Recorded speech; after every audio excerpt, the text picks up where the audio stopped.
औज़ुबिल्लाहिमिनश्शैतानिर्रजीम बिस्मिल्लाहिर्रहमानिर्रहीम। जिस तरह हमारा सबका मौजू चल रहा है कि शबान के रोज़े रखने की फ़जीलत क्या है,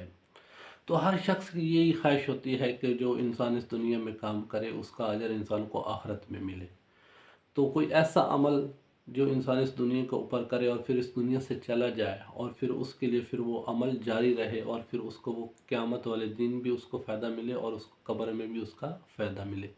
आज मैंने आपको वो अमल बताना है जो आप इस दुनिया में करें और फिर उसका अजर आपको कब्र में भी मिलेगा और आखिरत में भी मिलेगा जब जज़ा का दिन होगा। वो कौन सा अमल है? जिस तरह रसूल पाक सल्लल्लाहु अलैहि वसल्लम फरमाते हैं कि शबान मेरा महीना है और रमज़ान अल्लाह का महीना है।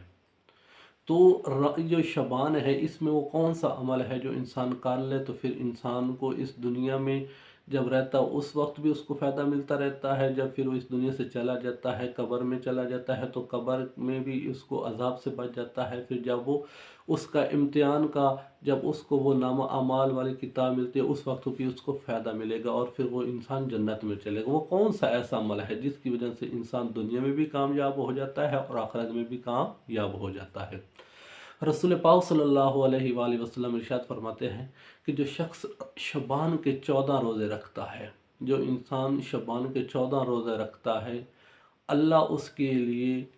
भेड़ बकरियां,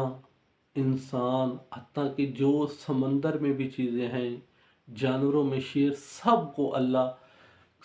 अल्लाह ये इल्हाम करता है कि ये इंसान जिसने 14 शबान के रोज़े रखे हैं उसके लिए इस्तग़फ़ार करे। जब अल्लाह ये सबको ये इल्हाम करता है, अल्लाह की तरफ से ये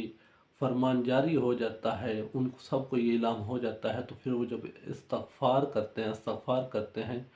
तो यकीनन जब ये इतनी अल्लाह की मखलूक इस्तग़फ़ार एक इंसान के लिए करने के लिए हो तो फिर इंसान वो जनती है। क्योंकि जब हमारी भी यही ख्वाहिश होती है कि जब हम इस दुनिया से चले जाएं तो हमारे पीछे कोई अमल करने वाला हो और ये कोई ऐसा हमारा अमल हो जो बाकी भी हमें फिर हमारे जाने के बाद भी उसका हमें अजर मिलता रहे। तो हमें ऐसा अमल ज़रूर करना चाहिए दुनिया में, जब हम इस दुनिया से चले जाएं तो हमारे पीछे वो उस अमल का हमें सवाब मिलता रहे। क्योंकि इंसान की जो औलाद होती है, जो कुछ हमने औलाद को सिखाना वो ये हमारे पीछे उन्होंने करना है। कुछ यूँ होता है, अगर आपने अपनी औलाद को कुरान पाक की तालीम दी है, कुरान पाक पढ़ा है, नमाज पढ़ाई है और 5 वक्त का नमाजी बनाया है, फिर वो जब नमाज़ पढ़ने के लिए जाएंगे तो जब आप इस दुनिया से चले जाएंगे तो फिर वो आपकी कज़ा नमाज़ें भी वो पढ़ेगा। अगर आपने अपने बच्चों को ना कुरान पढ़ाया है और ना नमाज याद करवाई थी और ना 5 वक्त का नमाजी बनाया है,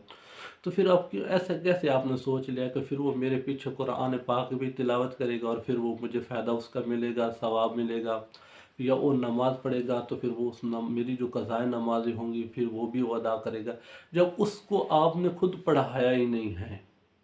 फिर उसने अपनी नमाज वाजिब भी नहीं वो खुद अदा कर रहा, तो फिर वो आपकी क़ज़ा नमाज़ें कैसे अदा करेगा?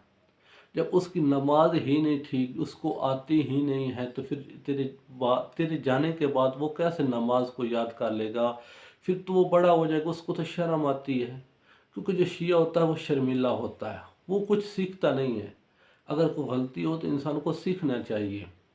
हमें चाहिए कि अगर हमारी औलाद है, छोटी है या बड़ी, तो हमें कोशिश करनी है कि उनको साथ मिलाकर नेक अमल करने हैं। जब हम नेक अमल करेंगे, उनको नेकी की तरफ लेकर जाएंगे, तो फिर हमारे जाने के बाद भी उनके अंदर वो अमल ज़रूर, वो बाकायदगी से जब वो इंसान करता रहता कोई भी अमल,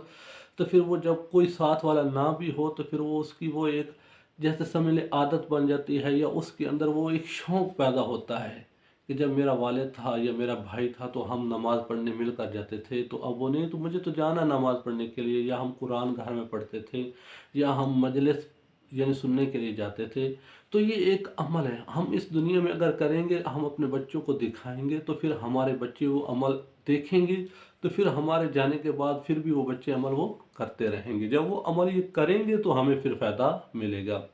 जब हम भी उनको नेकी की तरफ नहीं लेकर जाएंगे तो फिर हमारे जाने के बाद एक बहुत प्यारा जुमला है कि जब हमारे सामने हमारा बच्चा नमाज नहीं पढ़ रहा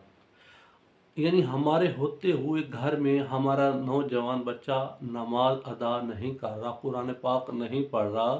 तो ये सोचते रह जाने के बाद जब आप घर में नहीं होंगे तो फिर क्या वो नमाज पढ़ने जाएगा? जब आपके होते हुए वो नेक अमल नहीं कर रहा, तो आपके यानी आपके होते हुए तो उसके अंदर डर है कि मेरा वालिद है तो फिर मुझे वो डांटेगा, नमाज नहीं पढ़ रहा, कुरान पाक की तिलावत नहीं कर रहा, अच्छे अमल नहीं कर रहा। तो जब आप चले जाएंगे तो फिर वो उसको वो खौफ भी चला जाएगा कि फिर पहले तो उसको ये खौफ होता था कि मेरा वालिद होगा तो फिर वो मुझे डांटेगा कि मैंने ये अच्छा काम नहीं किया, ये मैंने बुरा काम किया तो फिर इसकी मुझे वो सज़ा देगा। जब आप हैं ही नहीं इस दुनिया में, अब रहे ही नहीं है, तो फिर आपका जो बच्चा है उसके जहन से ये तो बात तो चली गई, तो मेरा तो वालिद चला गया, अब मैं अच्छा अमल करूँ या बुरा मुझसे कौन पूछने वाला है। कोशिश करें अपने बच्चों को नेकी की तरफ खुद लेकर जाएं। जब आप खुद नेकी की तरफ लेकर जाएंगे तो आप भी इस दुनिया में कामयाब हो जाएंगे और आखिरत में भी कामयाब हो जाएंगे। तो अल्लाह हमें शबान के ज़्यादा से ज़्यादा रोज़े रखने की तौफीक अता फरमाए। वस्सलामु अलैकुम वरहमतुल्लाहि वबरकातुहू।